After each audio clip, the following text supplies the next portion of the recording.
Hello అండి. Welcome back to kitchen bonanza. నేను మీ రమ్యశ్రీ.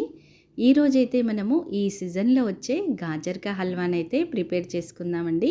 ఇది సంవత్సరానికి ఒకసారి వస్తాయి కదా గాజర్లు. అలాంటప్పుడు ఇంట్లోనే మనము స్వీట్ షాప్‌కెళ్ళి తెచ్చుకోవాల్సిన అస్సలు అవసరం ఉండదండి. ఇంట్లోనే ఈజీగా ఎంతో టేస్టీగా తయారు చేసుకోవచ్చు ఈ గాజర్ కా హల్వాని. అలాగే ఇంట్లో వాళ్ళందరూ ఎంజాయ్ చేస్తూ తింటారండి. అంత టేస్టీగా ఉంటుంది ఈ గాజర్ కా హల్వా. ఇంకెందుకండి ఆలస్యము, మనం ఇక్కడ గాజర్ కా హల్వానైతే ప్రిపేర్ చేసుకుందాము. ముందుగా మూకుడు పెట్టుకొని మూకుడు వేడెక్కాక దాంట్లోకి ఒక 4 టేబుల్ స్పూన్ల నెయ్యిని యాడ్ చేసుకుందామండి. నెయ్యి మంచిగా వేడెక్కాక ఇప్పుడు దీంట్లోకి నేను ఆల్రెడీ తురిమి పెట్టుకున్న గాజర్ని వేస్తున్నాను. ఇక్కడ నేను కేజీ వేస్తున్నానండి. మీరు పావు కేజీ కూడా వేసుకోవచ్చు. అలాగే హాఫ్ కేజీని కూడా వేసుకోవచ్చు. మీరు క్వాంటిటీని బట్టి మీరు వేసుకోవచ్చండి. ఇప్పుడు నేను ఇక్కడ కేజీ అయితే తురిమేసి వేసుకుంటున్నాను గాజర్ని. ఇప్పుడు ఇదంతా కూడా వేసేసాము కదండి. ఒకసారి బాగా కలిపేసుకుందాము. కలిపేసేసుకొని మనము మూత పెట్టేసి ఒక 10 నిమిషాల పాటు మనము దీనిని లో ఫ్లేమ్లోనే ఉడికించుకుందాము. మీరు కావాలంటే కుక్కర్లో వేసి కూడా ఉడికించుకోవచ్చు. కానీ మనకి స్వీట్ షాప్ స్టైల్లో అయితే రాదండి. మనకి తినేటప్పుడు అదనేది బాగా తెలుస్తుందన్నమాట ఫ్లేవరు. అందుకని చెప్పేసి నేనైతే కుక్కర్లో ఉడికించలేదు. ఇలాగే గ్రేట్ చేసేసి మంచిగా ఉడికించుకుంటున్నానమాట. ఇప్పుడు ఒకసారి బాగా కలిపేసుకున్నాం కదండి. 10 నిమిషాల పాటు లో ఫ్లేమ్లో ఉడికించుకుందాము. చూసారు కదండి, గాజర్ మంచిగా ఉడికిపోయింది సగం వరకు. మనకి ముందు ఎంత క్వాంటిటీ ఉండే ఇప్పుడు మొత్తం కూడా తగ్గిపోయింది. చూసారు కదా, మంచిగా నెయ్యిలో అయితే పచ్చి వాసన పోయేంత వరకు ఫ్రై చేసేసుకున్నాము కదా. ఇప్పుడు దీంట్లోకి నేను కాచి చల్లార్చిన పాలని యాడ్ చేస్తున్నానండి. మీరు కావాలంటే పచ్చి పాలను కూడా వేసుకోవచ్చు, లేదంటే కాచి చల్లార్చిన పాలను కూడా వేసుకోవచ్చు. అలాగే క్రీమ్ పాలను కూడా వేసుకోవచ్చండి. ఇవైతే నా దగ్గర ఉన్నవి మామూలు పాలే, క్రీమ్ పాలు కాదు. కేజీకి 2 కప్పులు వేసానండి. మీరు హాఫ్ కేజీకి అయితే 1 కప్ అయితే కరెక్ట్గా సరిపోతుంది మెజర్మెంటు. ఇప్పుడు ఇదంతా కూడా ఒకసారి బాగా కలిపేసుకుందాము.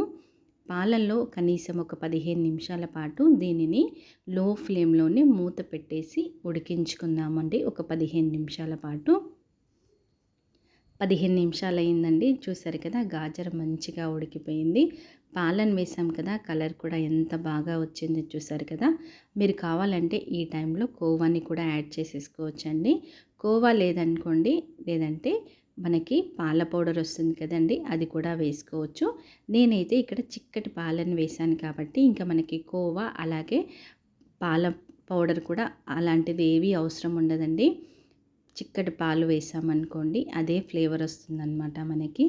చూసారు కదండి, ఇదంతా కూడా మంచిగా కలిపేసుకొని ఇప్పుడు దీంట్లోకి 1 కప్పు వరకు అయితే చక్కెరని యాడ్ చేస్తున్నానండి. ఇదైతే కరెక్ట్గా సరిపోతుందన్నమాట.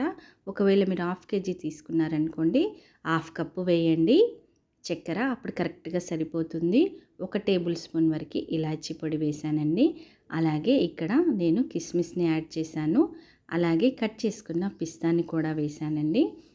అలాగే కట్ చేసుకున్న బాదాము, మీ దగ్గర ఏ డ్రై ఫ్రూట్స్ ఉన్నా కూడా మీరు యాడ్ చేసుకోవచ్చు అనమాట.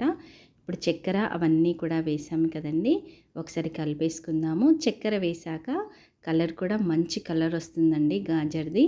అలాగే మనం ఇక్కడ ఎలాంటి కలర్స్ యాడ్ చేయట్లేదు, గాజర్లోనే మంచి కలర్ ఉంటుంది. అలాగే మనము చక్కెర వేయగానే గాజర్ కలర్ కూడా ఇంకా రిచ్గా కనిపిస్తుందన్నమాట.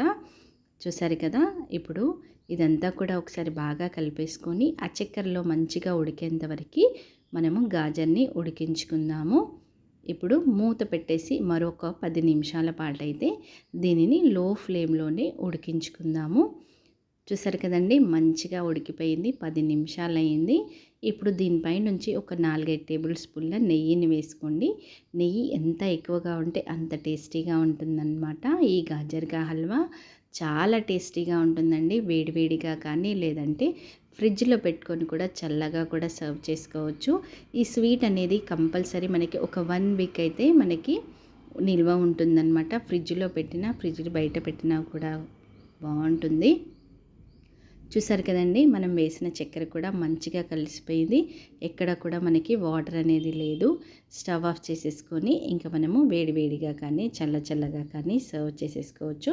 ఇంటికి ఎవరైనా గెస్ట్ వచ్చినప్పుడు కూడా అప్పటికప్పుడు మనం ఇలా చేసి పెట్టామనుకోండి, వాళ్ళు కూడా చాలా ఎంజాయ్ చేస్తూ తింటారండి. మీరు కూడా ఒకసారి తప్పకుండా ట్రై చేయండి. మీ ఇంట్లో వాళ్ళందరికీ చేసి పెట్టండి, అంత టేస్టీగా ఉంటుంది. ఇప్పుడైతే మనము దీనిని వేడివేడిగా సర్వ్ చేసేసుకుందాము. మనం వేసిన అన్ని పలుకులు కూడా మంచిగా కనిపిస్తాయండి మనకి. కిస్మిస్, బాదాం, అలాగే మనము పిస్తాని కూడా వేసాం కదా, ఆ ఫ్లేవర్ అనేది చాలా బాగా తెలుస్తుంది. పైనుంచి కొంచెం బాదాంని వేసుకున్నాం అనుకోండి, చాలా డెలిషియస్గా ఉంటుంది. మనం స్వీట్ షాప్కి వెళ్ళకుండానే ఇంట్లో ఎంతో టేస్టీగా ఉండే గాజర్కా హల్వా అయితే రెడీ అయిపోయింది. బాయ్ అండి.